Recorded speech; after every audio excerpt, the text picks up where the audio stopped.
अमीति तत्पुरुषस्य विश्वमाजानमग्रे वेदाहमेतं पुरुषं महान्तम् आदित्यवर्णं तमसः परस्तात् तमेवं विद्वानमृत इह भवति नान्यः पन्था विद्यते जनाय प्रजापतिश्चरति गर्भे अन्तः अजायमानो बहुधा विजायते तस्य धीरा परिजानन्ति योनिम् मरीचीनां पदमिच्छन्ति वेधसः यो देवेभ्य आसवति यो देवानां पुरोहितः पूर्वो यो देवेभ्यो जातः नमो ऋचाय ब्राह्मये ऋचं ब्राह्मं जनयन्तः देवा अग्रे तदब्रुवन् यस्त्वैवं ब्राह्मणो विद्यात् तस्य देवा असन्वसे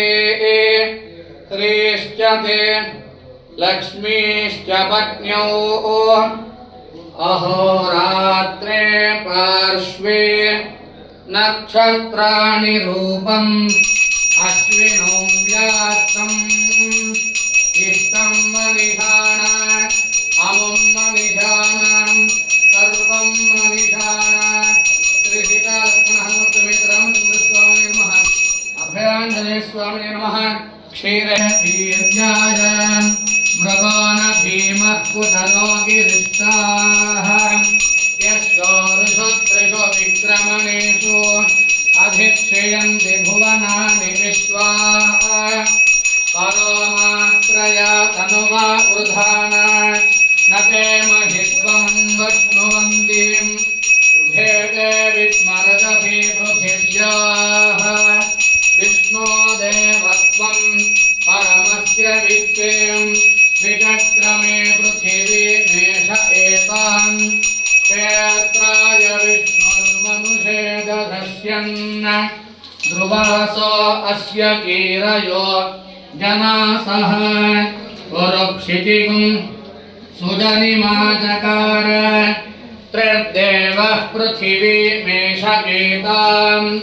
क्षेत्राय विष्णुर्मनुषे ददस्यन् ध्रुवासो अस्य कीरयो जनासः पुरुक्षितिगुं सुजनिमाचकार त्रिर्देवः पृथिवीमेष एतान् विचक्रमे शतर्षसम्महित्वा प्रविष्णुरस्तु तव सस्तवीयान् वेषगोह्यस्य स्थविरस्य नाम